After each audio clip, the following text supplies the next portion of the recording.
우리 교독하시겠습니다. 누가복음 5장 1절부터 11절 함께 교독합니다. 무리가 몰려와서 하나님의 말씀을 들을새 예수는 게네사렛 호숫가에 서서 호숫가에 배 두 척이 있는 것을 보시니 어부들은 배에서 나와서 그물을 씻는지라. 예수께서 한 배에 오르시니 그 배는 시몬의 배라. 육지에서 조금 떼기를 청하시고 앉으사 배에서 무리를 가르치시더니 말씀을 마치시고 시몬에게 이르시되 깊은 데로 가서 그물을 내려 고기를 잡으라. 시몬이 대답하여 이르되 선생님, 우리들이 밤이 새도록 수고하였으되 잡은 것이 없지만은 말씀에 의지하여 내가 그물을 내리리다 하고 그렇게 하니 고기를 잡은 것이 심히 많아 그물이 찢어지는지라. 이에 다른 배에 있는 동무들에게 손짓하여 와서 도와달라 하니 그들이 와서 두 배에 채움에 잠기게 되었더라. 시몬 베드로가 이를 보고 예수의 무릎 아래에 엎드려 이르되 주여, 나를 떠나소서, 나는 죄인이로소이다 하니 이는 자기 및 자기와 함께 있는 모든 사람이 고기 잡힌 것으로 말미암아 놀라고 세베대의 아들들도 시몬의 동업자인 야고보와 요한도 놀랐습니다. 예수께서 시몬에게 이르시되 무서워하지 말라. 이제부로는 내가 사람을 취하리라 하시니 그들이 배들을 육지에 대고 모든 것을 버려두고 예수를 따르니라. 아멘. 어떤 사람이요, 남자가 죽은 후에 천국문에 도착했습니다. 그랬더니 이 베드로가 이 사람이 이 땅 위에서 행한 모든 일을 기록한 보고서를 읽고서는 너는 특별히 좋은 일도 안 했고 그리고 특별히 나쁜 일도 딱히 하지 않았는데 만일 너가 지금 나한테 정말 좋은 일을 한 것을 한 가지라도 나한테 얘기해 줄 수 있으면은 내가 천국에 머물게 해주겠다, 이렇게 얘기를 했어요. 그랬더니 그 남자가 마침 한 가지가 있습니다. 그래서 뭐냐 했더니 내가 차를 타고 가고 있는데 어떤 불량배들이 한 여자를 괴롭히고 있더래요. 그래서 내가 내려갔고 이 차에 쓰는 이 스패너 같은 걸 하나, 이 쇠뭉치를 들고 가갖고 이 불량배들한테 빨리 꺼져! 당장 이 여인에서부터 떨어지라고 이렇게 소리를 질렀답니다. 그랬더니 이 불량배들이 막 자기한테 달려오더라는 것이에요. 그래서 이 얘기에 베드로가 감동을 받은 거예요. 야, 그 지나가던 길에 그 여자를 자기가 구해주려고 이렇게 좋은 일을 하는 사람이 있구나. 감동을 받아갖고 베드로가 물어봤습니다. 그거 언제 했던 얘기냐? 언제 행한 일이냐? 이렇게 물어보니까 그 사람이 방금 2분 전에 했던 일입니다. 그런 거예요. 결국은 그 불량배들한테 맞아서 죽어서 지금 천국에 올라왔다는 것입니다. 이 얘기를 왜 하냐면요, 여러분들, 요즘 사람들은요, 다른 사람들에게 피해도 안 주고 또 도움도 안 받고 도움도 안 주고 언뜻 생각하면은 그렇게 살아가는 삶이 편한 삶처럼 느껴진다는 것입니다. 그래서 우리가 주변 사람들 중에서 이런 일들을 당할 때에 우리가 잘 돌아보지를 않으려고 하는 그런 마음들이 우리에게 있는 것이에요. 괜히 거기에 내가 간섭했다가 그냥 어떤 어려운 일에 휘말릴까봐 사람들이 그런 것을 멀리한다는 것입니다. 우리가 얼마 전에 제자되기 그 시리즈에서 이 강도 만난 자의 이웃이 누구이냐를 우리가 생각해 봤지만은 사실 그런 일들이 일어났을 때 우리가 언뜻 생각해 보면은 행동하기가 쉽지가 않다는 것입니다. 그러나 여러분들, 주님의 좋은 제자가 되는 데는 그래서는 안 된다라는 얘기를 지금 말씀을 드리는 겁니다. 예수님께서는요, 라오디아 교회를 보시고 차지도 않고 덥지도 않다, 미지근해서 내가 토해버리겠다, 이렇게 말씀을 했습니다. 그러므로 우리가 주님의 제자가 된다. 제자가 되는 길은 어떤 길이냐? 아주 적극적이든지 아주 소극적이든지 둘 중에 하나를 우리가 택할 뿐이지 이것도 아니고 저것도 아닌 미온적인 태도로서는 우리가 주님의 참된 제자가 될 수 없다라는 말씀을 드립니다. 오늘 본문에서 이 베드로가 예수님을 만나서 어떤 큰 깨달음을 얻게 됩니다. 그리고 나서 그 뒤에 그 행동을 보니까 모든 것을 다 버리고 주님의 제자가 되었다, 이렇게 이야기합니다. 여러분들, 그렇기 때문에 제자의 길은, 우리가 예수님의 제자라고 이야기한다면은 그 제자의 길은 뜨거운 가슴으로 모든 것을 우리가 버릴 수 있는, 버린다 하면은 여러분들이 거부감이 일어나죠. 그렇기 때문에 모든 것들을 내가 내 마음에서 내려놓을 수 있는 그런 용기와 결단이 우리들에게 있어야 될 줄로 믿습니다. 오늘 이 말씀의 주인공은 누구냐면 물론 예수님이시지만은 이 베드로입니다. 누가복음 오늘 5장에 이르기까지 베드로는 어떤 사람인지에 대해서 자세하게 설명되어 있지는 않습니다. 근데 4장 38절 39절에 보니까 베드로의 장모가 열병에 걸려 있었는데 예수님께서 베드로의 집에 오셔갖고 그 장모의 열병을 고쳐주셨다. 그래서 이 베드로는 예수님을 이 경험으로 알고 있었다는 거예요. 자기의 장모의 열병을 고쳐준, 치유해주신 그 분으로 알고 있었다라는 것입니다.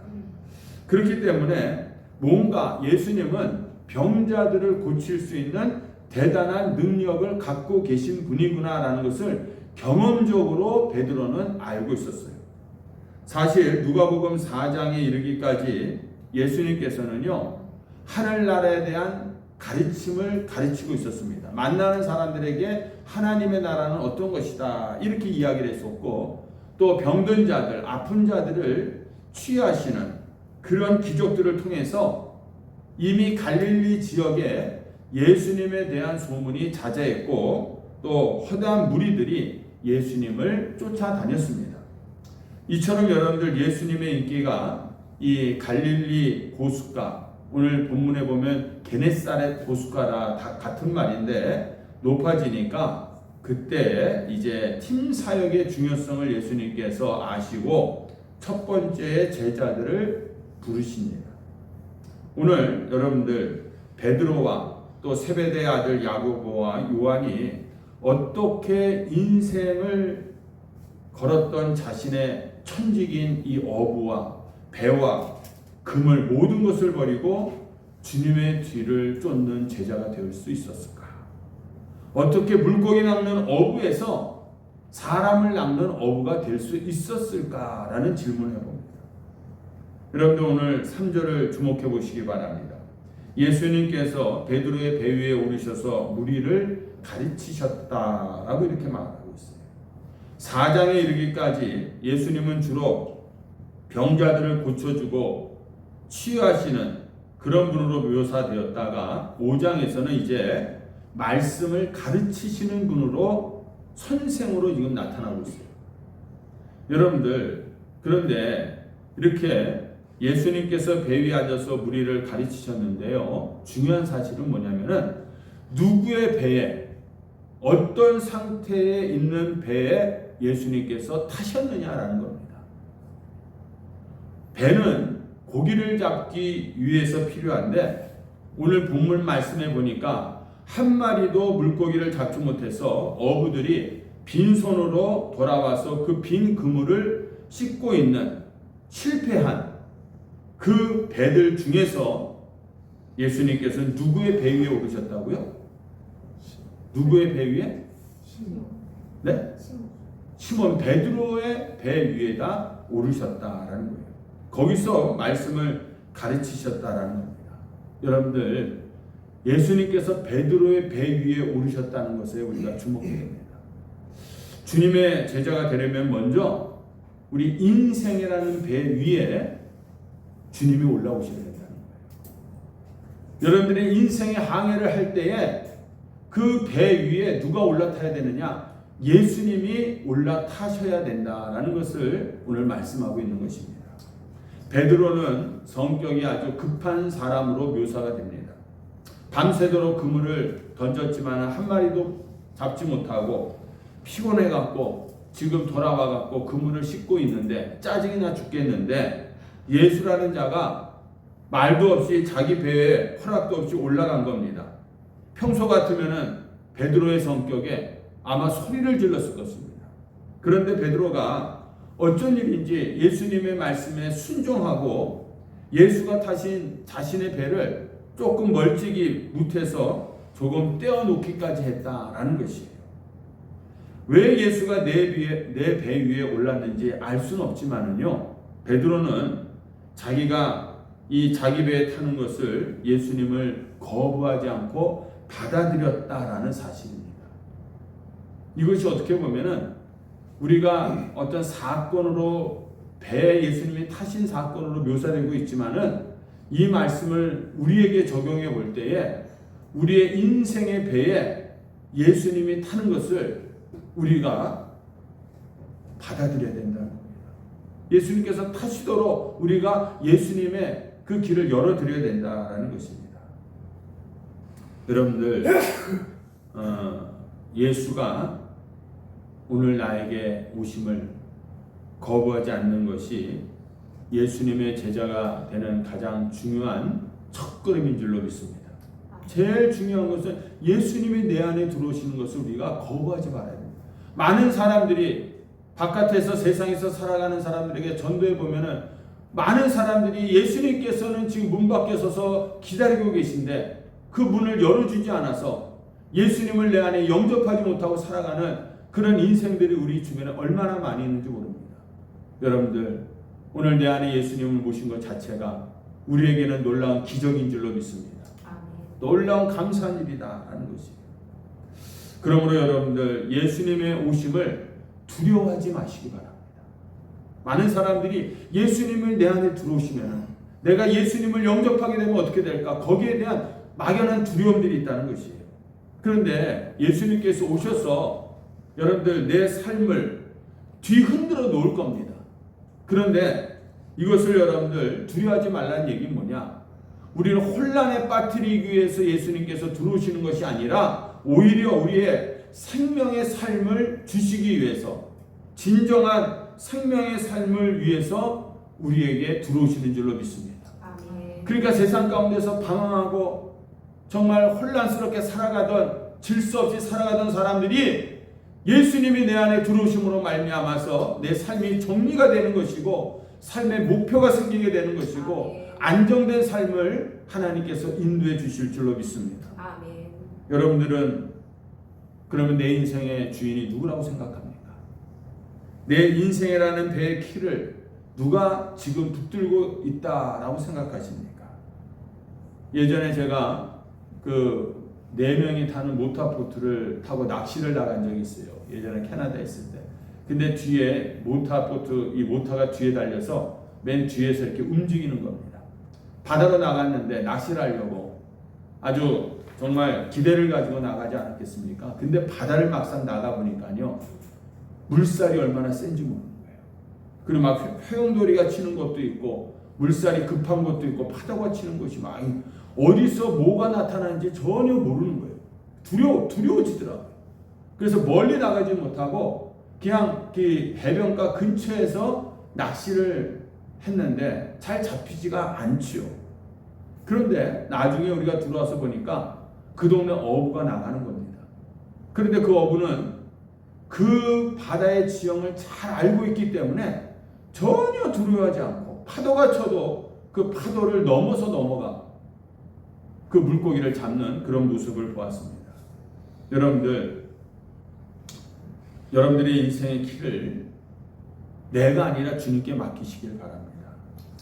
주님이 여러분 안에 오셨지만은 아직도 그 키를 내가 붙들고 있기 때문에 내 인생의 항해가 지금처럼 이렇게 힘들고 어려운 것입니다. 내 인생의 주변 환경을 잘 알고 있는 사람이 누구냐면 내가 아니라 바로 우리 주님이신 줄로 믿습니다. 아멘. 그리고 내 인생에 파도가 칠 때에 그 파도를, 그 위험을 극복할 수 있는 분이 누구냐? 내가 아니라 바로 주님이심을 믿습니다. 아멘. 그러므로 내 인생의 키를 주님께 맡기시기를 주님의 이름으로 축원합니다. 아멘. 주님이 나를 찾아오셨다는 이 사실을 다시 한번 생각해 보시면서 왜 주님이 나에게 오셨을까? 도대체 무엇 때문에 나에게 오셨을까라는 것이에요. 여러분들, 주님이 오셨다는 것은요, 마치 요술램프처럼 내가 힘들고 고민 있고 문제가 있을 때 뿅 하고 예수님이 나타나서 내 문제들을 다 해결해주고 또 싹 사라져 버린 그런 분이 아니라는 것입니다. 주님이 나에게 오셨다는 것은요, 내 인생을 이제부터는 주님께서 내가 인도하겠다 라는 주님의 의지와 뜻이 거기에 담겨 있는 거예요. 주님이 내 안에 들어오셨다는 것 자체는 이제부터는 내가 너를 이끌고 가겠다라는 주님의 그런 의지를 우리에게 보여주고 있는 것입니다. 인생의 방향, 인생의 목표를 우리들에게 오늘도 알려주시고 우리가 그 길로 나아갈 수 있도록 우리를 이끌어 주시고자 주님께서 내 인생 가운데 오시는 줄로 믿습니다.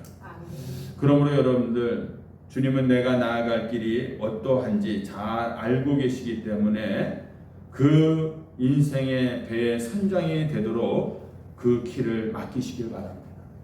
맡긴다라는 얘기는요, 내 인생을 그냥 하나님 그냥 맡깁니다, 알아서 해주세요가 아니라 구체적으로 맡기는 것이 있어야 되는 거예요. 나의 사업장이 있다면 그 사업장을 주님 앞에 맡기는 겁니다.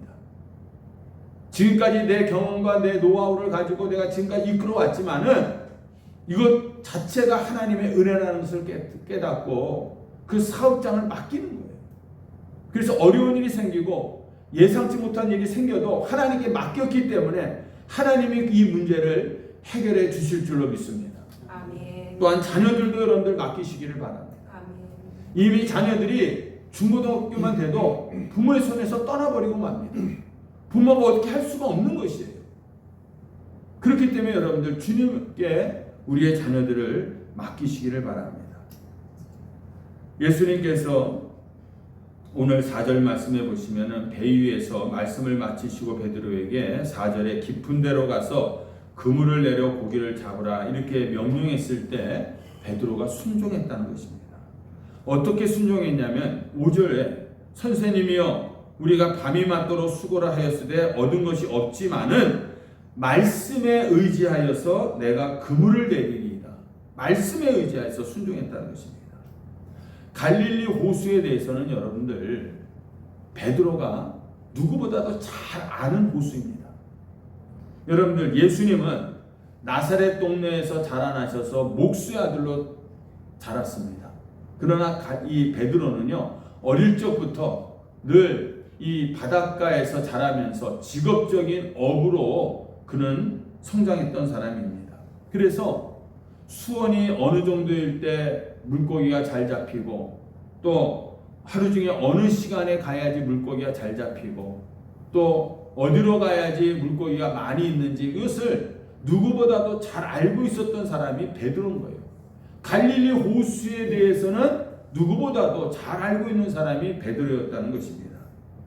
그러나 예수님을 만난 이날 그가 이 그물을 던져 보았지만은 한 마리도 잡지 못한 그날 바로 얼마나 깊은 좌절과 낙심에 빠져 있었겠습니까? 야, 내가 그래도 명색이 어부인데 어떻게 내가 이렇게 한 마리도 잡지 못할까? 여태까지 내가 그런 날이 없었는데 몇 마리라도 잡았었는데 어떻게 피라미 한 마리도 못 잡았을까? 깊은 좌절과 낙심을 하고 있을 때였다라는 것입니다.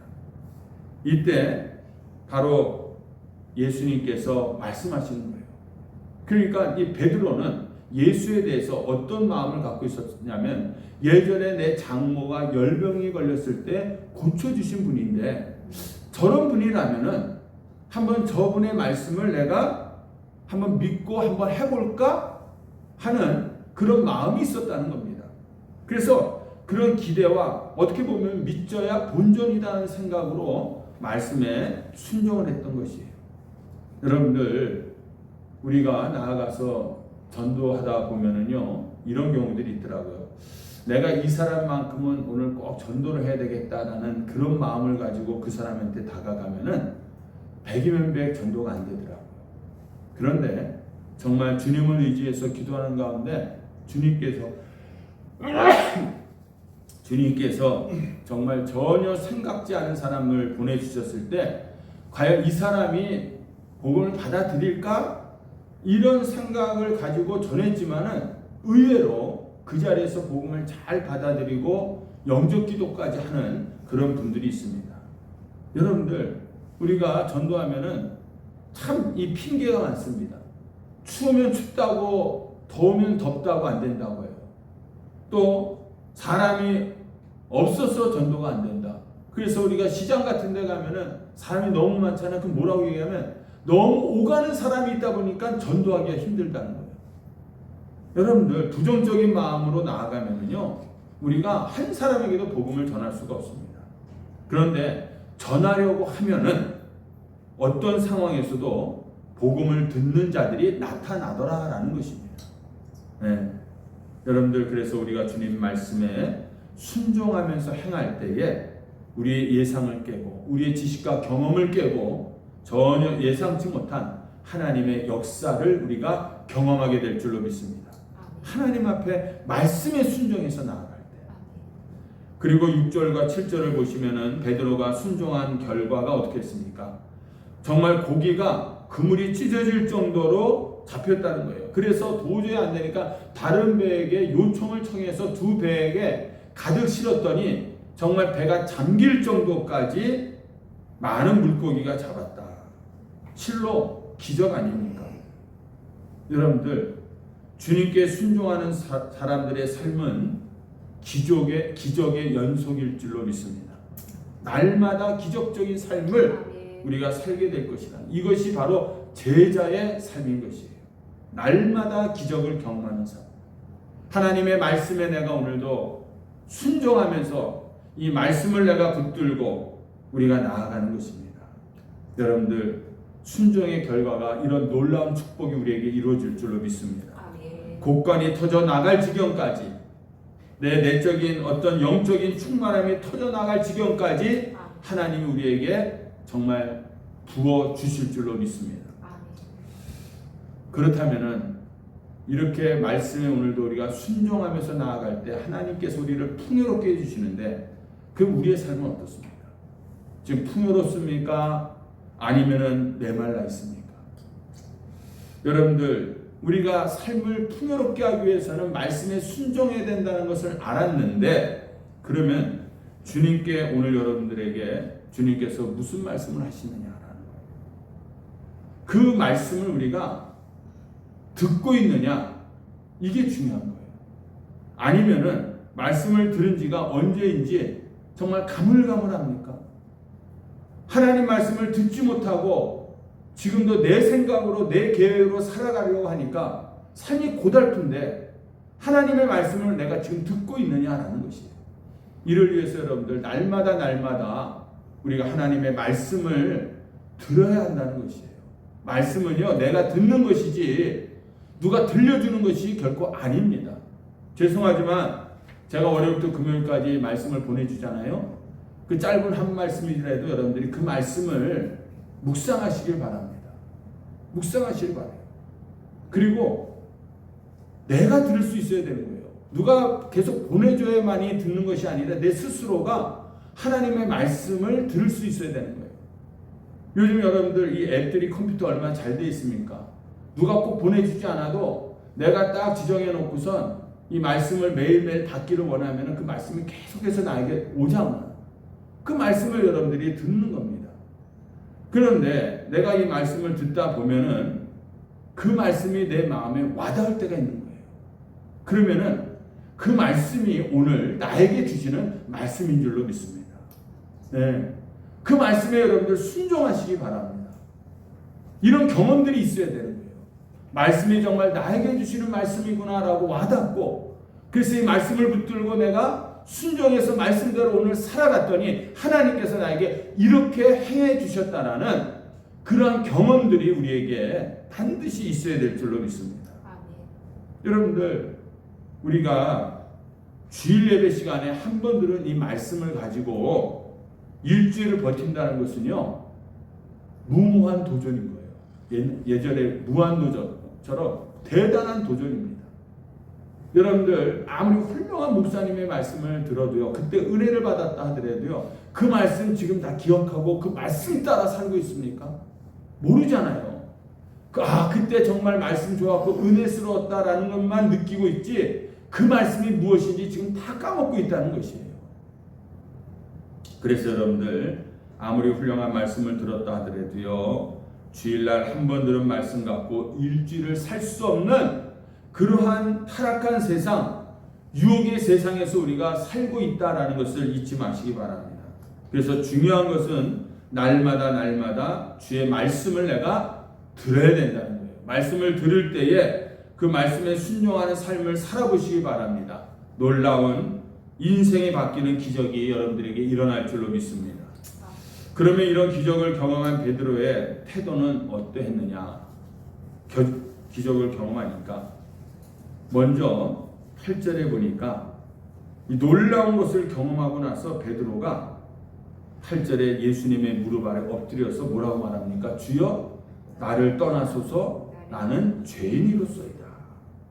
아니 주님께서 물고기를 많이 잡게 해줬는데 그 잡은 그 이후의 고백이 주님 감사합니다. 하나님 주님 어떻게 하면 이렇게 또 많이 잡을 수 있을까요?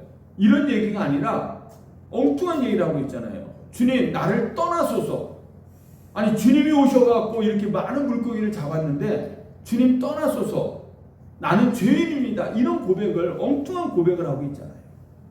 이런 고백이 왜 나왔을까요 도대체? 여러분들 말씀을 듣는 나 자신과 말씀을 주시는 분이 누구인지를 정확하게 깨닫고 인정하는 것이 바로 예수님의 제자로서 살아가는 데 있어서 중요한 부분이다라는 거예요.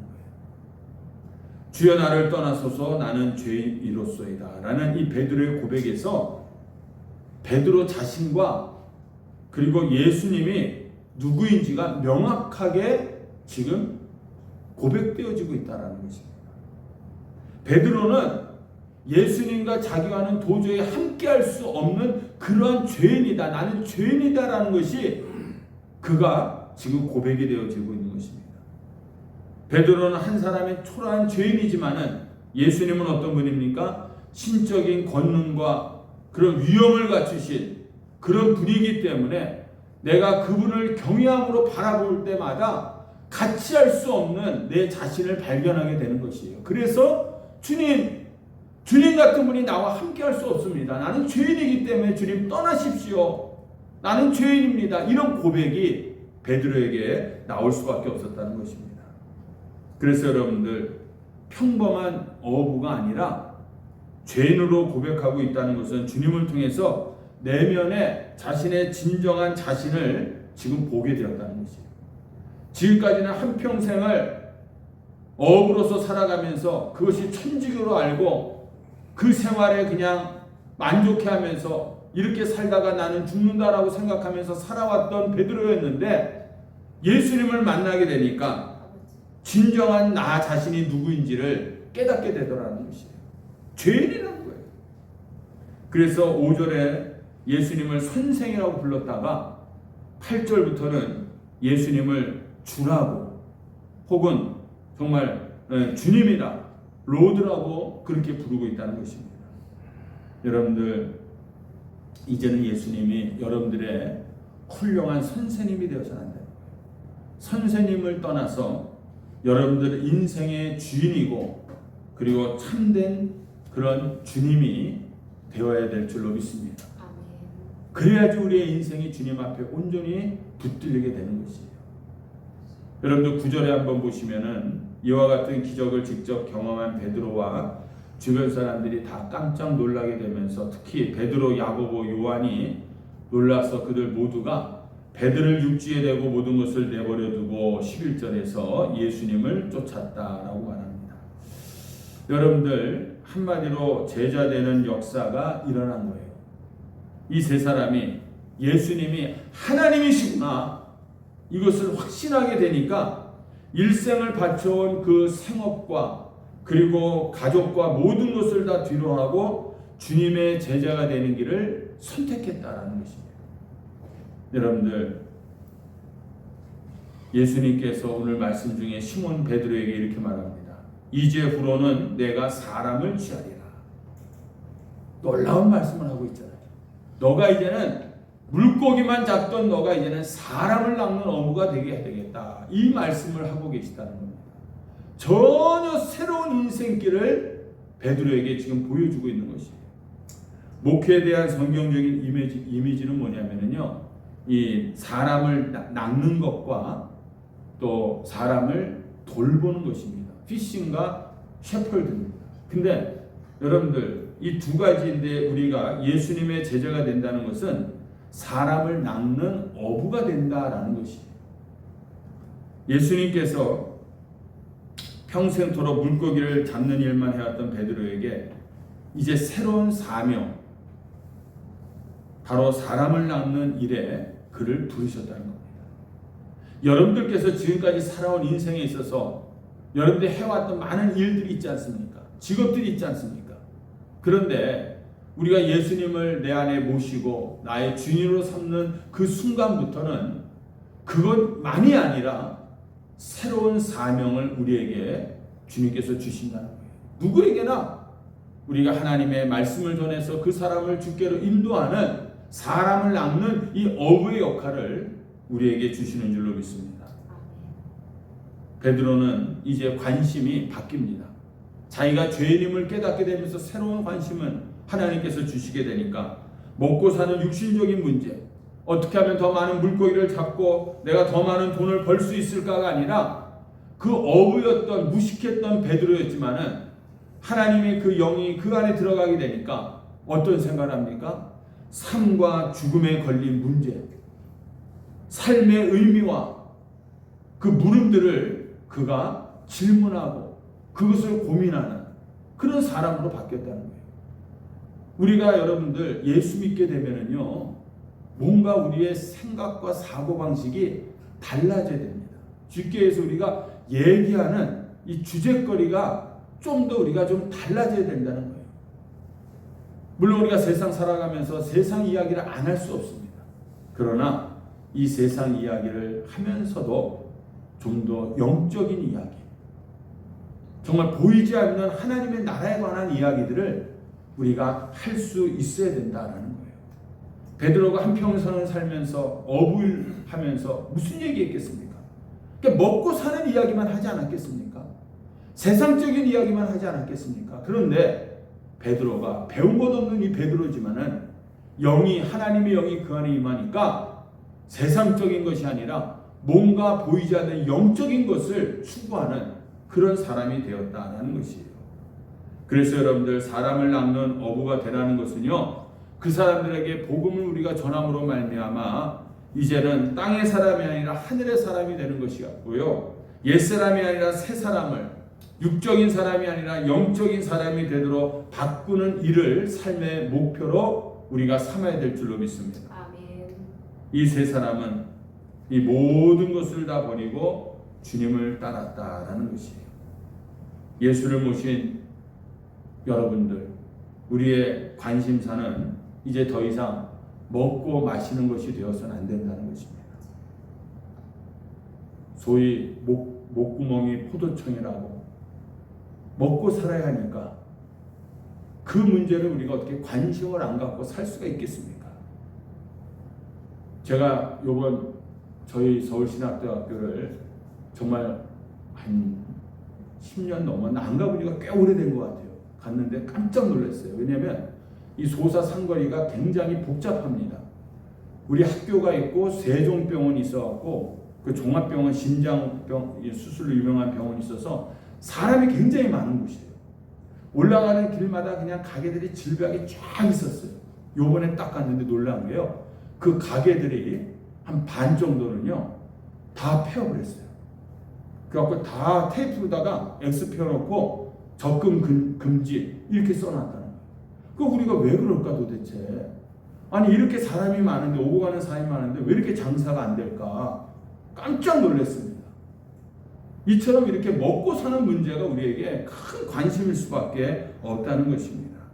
그런데 여러분들, 우리가 그 관심을 가지면서도 한편으로는 항상 하나님의 것을 추구할 수 있는, 거기에 관심을 갖고 살아갈 수 있는 그런 영적인 사람이 되기를 주님의 이름으로 축원합니다.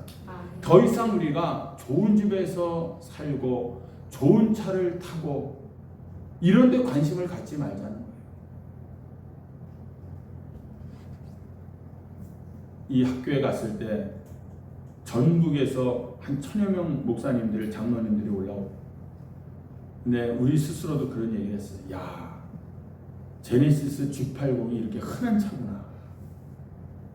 목사님들이 올라오는데 웬만한 교회라는 얘기는 한 100여 명 모이는 교회 이상 교회 목사님들 차들이 다 제네시스 G80 그 이상 차들인 거예요. 이런 모습을 보이면서 우리 목사들이 세상 것에 관심을 갖지 맙시다, 이렇게 떠들 성도들이 이게 의미가 다가오겠느냐라는 것입니다. 여러분들, 출세 성공, 우리 자녀들을 세상에서 출세시키고 성공시키려고 세상 사람들처럼 그러지 말자는 겁니다. 그 관심보다도, 출세시키려고 자식들에 대한 관심보다도 우리 자식들의 영적인데 더 관심을 갖기를 주님의 이름으로 축원합니다. 우리 자녀들이 이 세상에서 잘 먹고 잘 살면 좋지요. 그런데 하나님을 모르고 살아간다라고 생각했을 때는 우리 부모의 마음이 얼마나 안타깝습니까? 비록 잘 살지 못하더라도 하나님의 사람으로 살아가는 우리의 자녀들에게를 우리 부모들이 진심으로 기도하기를 원합니다.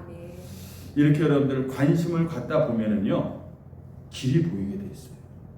신앙생활은 내가 그냥 끌려다니는 신앙생활하면 아무런 발전이 없습니다. 그런데 예수님에 대해서 관심도 갖고, 어떻게 하면은 내가 이 교회 생활을 어떻게 하는 것이 잘하는 것인가, 이런 것에 대해서 관심을 갖기 시작하면은 그 길이 보이는 줄로 믿습니다.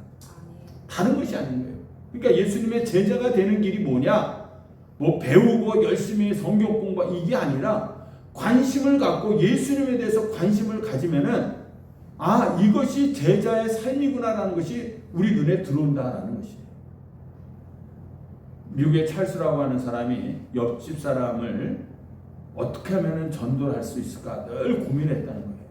그래서 복음을 조금이라도 기회가 돼서 옆집 사람 만나게 돼서 전하면은 그 사람이 항상 하는 얘기가, 아직도 이렇게 꾸며낸 황당한 이야기를 믿는 사람이 있습니까?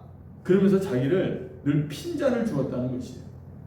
그래서 내가 이 사람을 만나서 이론적이고 신학적으로 잘 복음을 전해야 되겠다 해갖고 나름대로 신학서적을 열심히 보았다는 겁니다. 그런데 어느 날 그 옆집 사람이 비가 왔는데, 그 비가 내리면은 이 물받이통 있지 않습니까? 거기에 낙엽이 많이 쌓인 거예요. 그러니까 이게 막혀갖고 잘 내려오지 않는다라는 얘기를 들었어요. 그거를 사다리 타고 올라가서 끄집어내면 되는데, 그 사람이 고소공포증이 있어서 이 사닥다리에 못 올라간다는 겁니다. 그래서 그 찰스라고 하는 사람이 어느 날 자기의 사닥다리를 가지고 자기의 그 물받이통을 자기가 닦다가 다 치우다가, 아, 옆집 사람이 그거 무서워서 못 올라간다고 그랬지. 그래서 그냥 아무 생각 없이 가갖고 그 옆집 사람의 집에 물받이통에 낙엽을 이렇게 다 긁어줬다는 겁니다. 근데 놀랍게도 그 주일날 이 옆집 사람이 교회 나왔더라는 거예요. 나와갖고 예수님의 말씀을 듣다가 정말 예수님을 나의 구주로 영접하는 그런 놀라운 일이 일어났다는 거예요. 그러면서 나중에 고백하기를, 그 사람이 당신이 우리 집에 와서 물받이통에 있는 낙엽을 다 치워주는 그 모습을 보고 내가 감동받고 고마워서 교회 나왔다, 이 얘기를 하더래요. 그렇게 전도하려고 찾아가서 복음을 전할 때는 복음이 들어가지 않고 전도가 안 되다가 그냥 옆집 사람이 고소공포증이 있어서 높은 데 못 올라가니까 내가 올라가서 그 물받이통에 낙엽 하나 치워준 작은 사랑이었는데, 이 작은 사랑이 오히려 이웃에게 놀라운 복음을 전하는 그런 계기가 될 수가 있었다라는 것입니다. 여러분들, 우리도 얼마든지 주님의 좋은 제자가 될 수가 있어요. 얼마든지 우리도 사람을 낚는 어부가 될 수가 있다는 것입니다. 내가 먼저 죄인됨을 통감하고 실패와 좌절감으로 가득 차 있는 내 인생의 배에 예수님이 올라오실 수 있도록 예수님을 영접하시길 바랍니다. 그리고 여러분들 말씀에 내가 오늘도 순종해서 정말 작은 사랑이라도 내가 오늘도 하나님의 말씀대로 행하면서 나아갈 때에 우리는 사람을 낚는 그런 그물을 오늘도 던지는 줄로 믿습니다. 이런 주님의 놀라운 기적을 여러분들이 경험하기를 원합니다. 오늘날 하나님은 살아계신 하나님이십니다. 하나님은 오늘날에도 분명히 하나님의 이런 놀라운 기적들을 행하시는 분인 줄로 믿습니다. 이것을 우리가 경험하기를 원한다면 오늘 이 말씀에 순종하여 그물을 던지는 그런 행동이 있는 삶이 있는 그런 말씀대로 살아가는 그런 결단이 있는 우리 성도들이 되시기를 주님의 이름으로 축원합니다. 우리